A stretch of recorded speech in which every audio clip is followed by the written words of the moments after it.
Hey, what's up guys? So, welcome to my Java tutorial. At ang ituturo ko ngayon ay Java loops. So, ano nga ba yung gamit nito? So, alam niyo naman na yung style ko. Papakita mo ng example bago ko explain. So, ngayon, nag-reprint muna ako dito ng Hello World. So, for example, kung gusto mong i-print yung Hello World ng 10 times, ang gagawin mo lang is, i-print ko siya ng 10 times. 1, 2, 3, 4, 5, 6, 7, 8, 9, 10. So, pinaste ko lang siya guys ng 10 times. At i-run natin tong code na to. So, yon 10 times. Bahala na kayo magbilang. Pero, I'm sure na 10 times yan. At paano naman guys kung 100 times? Or 1,000 times? So, paano gagawin mo? Ipipaste mo pa yan ng 1,000 times? Syempre hindi. Kasi tayo mga programmer or developer, yung mga may hirap na bagay, pinapasimple natin or pinapadali. So, kaya ipapakilala ko sa inyo ang loops.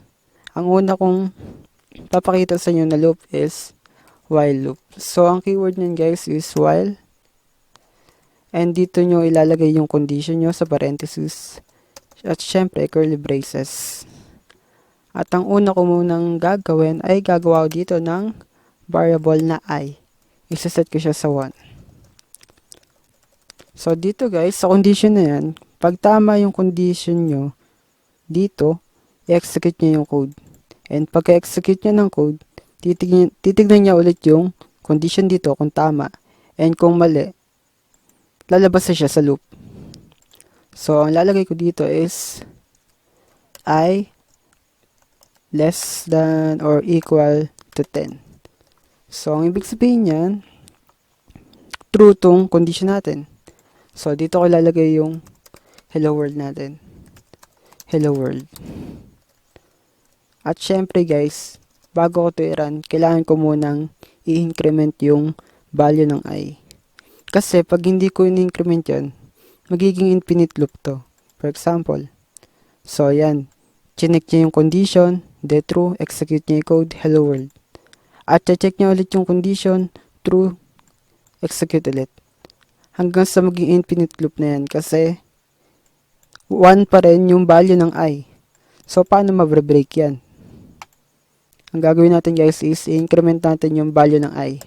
So, ang tawag dito is increment. Pinagsi siya guys na I equals I plus 1. So, press lang siya guys. At syempre, meron ding decrement. Pwede nyo rin siyang i-decrement. So, ang big sabihin yan is I equals I minus 1. At guys, pwede rin pala to. Ang tawag dito is pre-increment. And dito naman, I plus plus, post-increment. And sa decrement naman is, tawag dito is pre-decrement. At syempre, alam nyo naman na to, I minus minus, post-decrement. So, parehas lang siya guys. Ito, nagpa-plus din ng value, plus 1. Minus 1 lang din itong parehas na to. So, kahit anong gamitin ko sa dalawa, pwede naman. So, ayan guys. So, analyze natin yung code natin. First, check muna yung condition, I is less than or equal to 10. So, true kasi 1 yung I. So, execute yung code. Then, I plus plus. Then, yung value ng I natin is magiging 2. Execute na naman ulit. Add 1 hanggang sa maging false na tong condition natin. Pag naging 11 na to guys, magiging false na to. So, mabre-break na siya sa loop. So, check natin.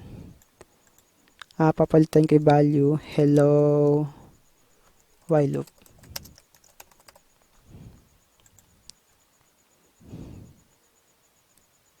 So, ayun. 1, 2, 3, 4, 5, 6, 7, 8, 9, 10. So, 10 times siyang na-print.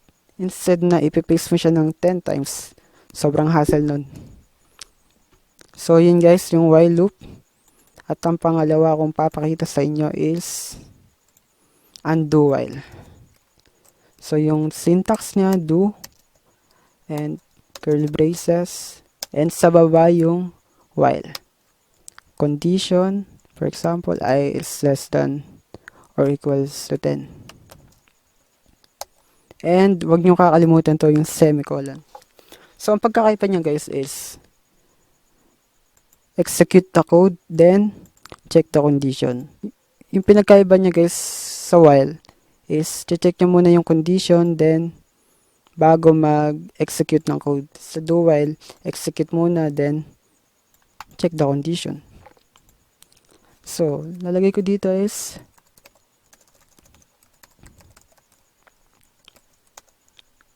do while loop. So, i-run natin siya guys. So, parehas na nagpre-print ng 10 times. Oops, naging ano pala, infinite loop. So, nakalimutan ko yung increment. I++. So, yan yung mangyayari kapag walang increment operator dito.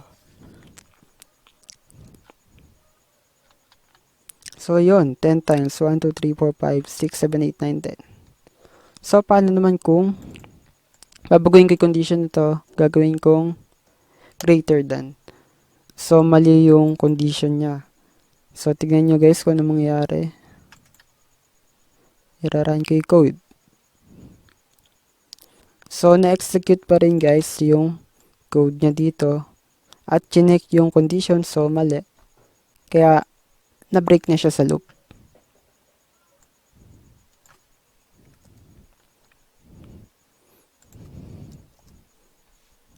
At ang huli kong papakita guys is the for loop. So, keyword is for. And, pwede ka ditong mismo gumawa na ng variable. Let's say J. Pero pwede mo naman gamitin yung I. Kasi nakagawa na ako sa last. Pero, papakita ko sa inyo na possible siya. Na gumawa ng panibagong variable. So, int J equals 1. Then, semicolon. And the condition. J, for example, less than or equal to 10. Semicolon. And the increment. Curly braces. And dito yung code. So, yung process nyan guys. Di nakagawa ka na ng variable. Check niya yung condition. Run the code. Then, pagka-run ng code, increment. And check ulit yung condition. Run the code, increment. So, hanggang ma-break naman yung code. So, lalagay natin dito is for loop. At lalagay ko yung value ng J.